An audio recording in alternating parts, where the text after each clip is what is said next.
جا رہے ہیں، اب تو ہم جا رہے ہیں۔ اس کے بعد غشی طاری ہو گئی، یعنی بے ہوشی ہو گئی، اور 1.25 گھنٹے تک طاری رہی، سانس تیز تیز چلتا رہا۔ اور کتنی مستورات نے، یعنی عورتوں نے دیکھا، عورتوں کی شہادت سنو، کتنی عورتوں نے دیکھا کہ جب سانس اوپر آتا تو آپ کی درمیانی اور شہادت کی انگلی کے بیچ، یہ درمیانی انگلی ہے نہیں اور یہ شہادت کی انگلی، اس دونوں کے بیچ میں ہتھیلی کی پشت سے ایک ایسی تیز روشنی نکلتی کہ جلتے ہوئے قمقمے ماد پڑ جاتے تھے۔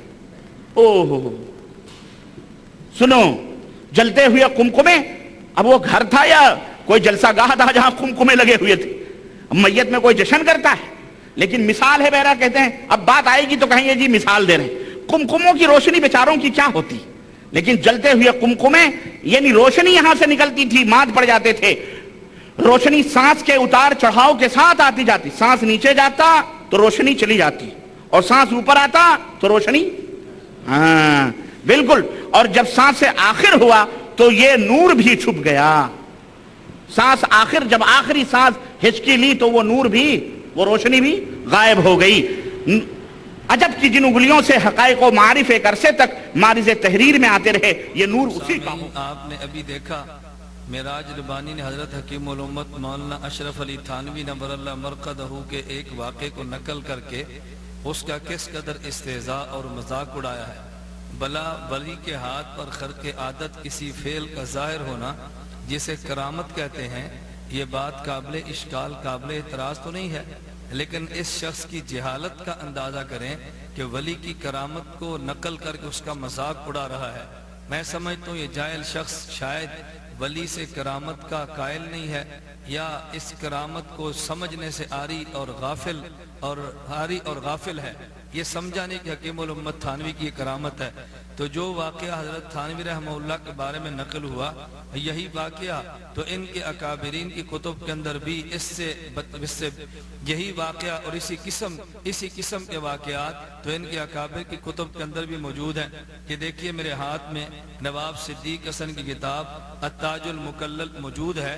اسی التاج المکلل کے صفحہ نمبر 298 پر نواب صدیق حسن اپنے والد گرامی کے بارے میں لکھتے ہیں، لا یزال یرى النور علی قبرہ الشریف، کہ میرے والد کی قبر سے نور دیکھا جاتا رہا، اور والناس یتبرکون بہ، لوگ اس نور سے برکت بھی حاصل کرتے۔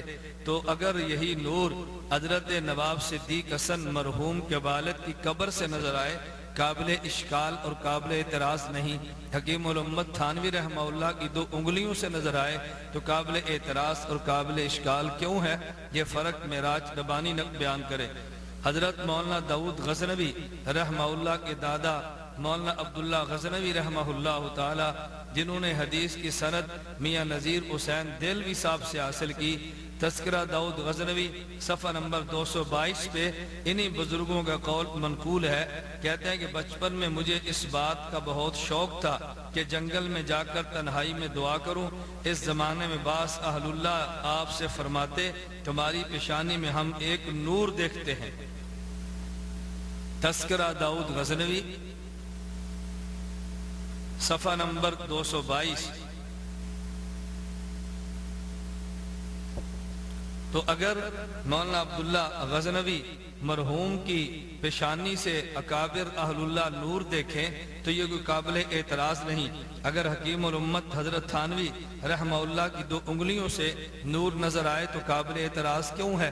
اور بالکل اسی طرح تذکرہ داؤد غزنوی کے صفحہ نمبر 284 پہ مولانا داؤد غزنوی مرحوم کے صاحبزادے ابو بکر غزنوی نے واقعہ نقل کیا۔ کہتے ہیں ایک دن میرے والد مجھ سے کہنے لگے رات میں لا الہ الا اللہ کا ذکر کرتا تھا تو میرے منہ سے نور نکلتا تھا، عجیب کیفیت تھی۔ تذکرہ داؤد غزنوی صفحہ نمبر 284۔ تو اگر روشنی حکیم الامت مولانا تھانوی نور اللہ مرقدہ کی 2 انگلیوں کے درمیان سے نکلے، معراج ربانی جیسے جاہل کو اعتراض ہے تو حضرت مولانا عبداللہ داؤد غزنوی پر اعتراض کیوں نہیں؟ حضرت مولانا ابو داؤد غزنوی پر اعتراض کیوں نہیں؟ نواب صدیق حسن کے والد گرامی کی قبر سے نور آئے تو اس پر اعتراض کیوں نہیں؟ ان پر بھی اعتراض کرنا چاہیے تھا. ہمیں تو کوئی اعتراض نہیں، ہم نے ان کا ادب بھی کیا، ان کا احترام بھی کیا، ان کے واقعات کو کرامت سمجھ کر قبول بھی کیا. لیکن معراج ربانی میں کہتا ہوں اگر تم نے اعتراض کرنا تھا اپنے اکابر کی کتب پر بھی اعتراض کرتے. اگر ان سے تم نے چشم پوشی اختیار کی ہے، حکیم الامت تھانوی رحمہ اللہ پر اعتراض کرنا اس بات کی دلیل ہے کہ تمہیں چڑ ان واقعات سے نہیں بلکہ حکیم الامت تھانوی رحمہ اللہ جیسے اس فقیہ سے چڑ اور بغض ہے کہ جس کے بہشتی زیور کو اللہ نے قبولیت اور پذیرائی عطا فرمائی اور امت مسائل کے لیے بہشتی زیور کی طرف رجوع کر رہی ہے.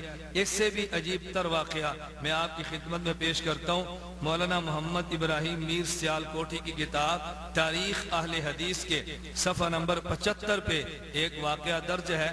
پہلے صفحہ نمبر 71 پہ فیض ربانی کے عنوان سے انہوں نے ایک بات نقل کی جو صفحہ 72 کے آخر تک چلی ہے.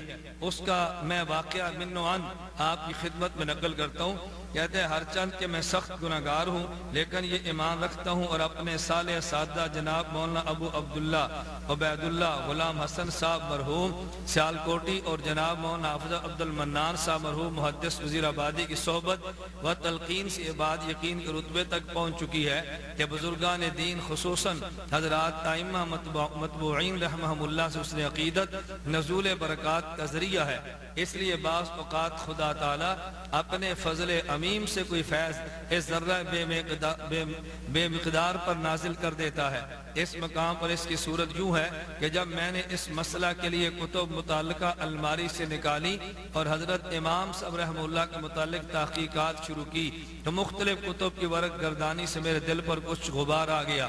امام صاحب سے مراد حضرت امام اعظم ابو حنیفہ نور اللہ مرقدہ کی ذات گرامی ہے. کہتے ہیں ان کے متعلق کچھ میرے دل پر غبار آیا جس کا اثر بیرونی طور پر یہ ہوا کہ دن دوپہر کے وقت جب سورج پوری طرح روشن تھا یکا یک میرے سامنے گھپ اندھیرا چھا گیا. گویا ظلماتم بعضها فوق باطن کا نظارہ ہو گیا. مان خدا تعالیٰ نے میرے دل میں ڈالا کہ حضرت امام رحمہ اللہ سے بدظنی کا نتیجہ ہے، اس سے استغفار کرو. میں نے کلمات استغفار دہرانے شروع کیے. وہ اندھیرے فوراً کافور ہو گئے اور ان کی بجائے ایسا نور چمکا کہ اس نے دوپہر کی روشنی کو مات کر دیا. تاریخ اہل حدیث صفحہ نمبر 72 پر یہ تحریر موجود ہے. کہتے ہیں ایسا نور چمکا کہ جس نے دوپہر کی روشنی کو مات کر دیا. ان کی بجائے ایسا نور چمکا کہ اس نے دوپہر کی روشنی کو مات کر دیا. اب میں معراج ربانی سے پوچھنا چاہتا ہوں اگر حکیم الامت تھانوی نور اللہ مرقدہ کی 2 انگلیوں سے روشنی نکلے جو کمکموں کو مات کر دے تمہیں اعتراض ہوا تو جو اگر ایسا نور دن کو نکلے جو سورج کی روشنی کو مات کر دے اس پر اعتراض تم نے کیوں نہیں کیا؟ میں نے اس لیے کہا معراج ربانی یا تو جاہل ہے اور یا یہ شخص خائن اور بددیانت ہے. جاہل میں اس بنیاد پہ کہتا ہوں حکیم الامت تھانوی کا واقعہ جو محض کرامت ہے، کرامت کو نقل کر کے استہزاء کرنا، کرامت کو نقل کر کے مذاق کرنا، عالم تو کجا عام شخص بھی اس کا ارتکاب نہیں کر سکتا.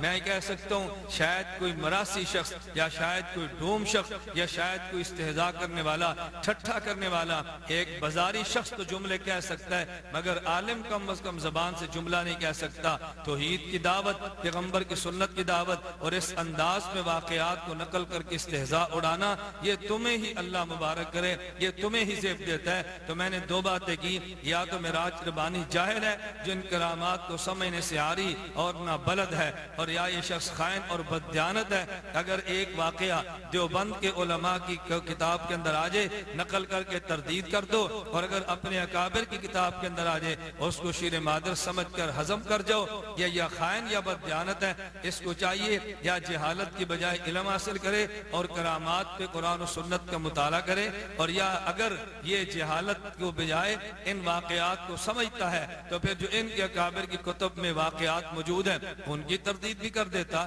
ایک بیان اس کے خلاف بھی ریکارڈ کر دیتا. ہم سمجھتے کہ اگرچہ جاہل ہے لیکن بددیانت نہیں بلکہ جس کو حق سمجھتے سب کی تردید کرتا ہے. صرف علماء دیوبند کو تختہ مشق بنا کر بازاری زبانی استعمال کرنا یہ میرا زبانی جیسے جاہر خائن بددیانت اور دجال شخصوں کی زیب دیتا ہے۔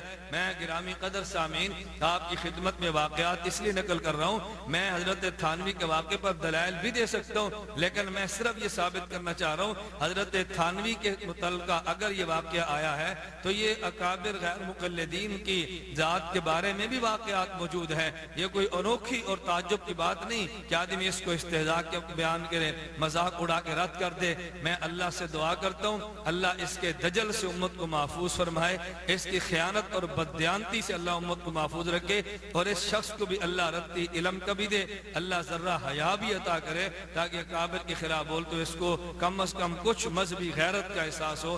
اللہ رب العزت ہمیں اکابر کا احترام کرنے کی کہتے ہیں اگر فجر کی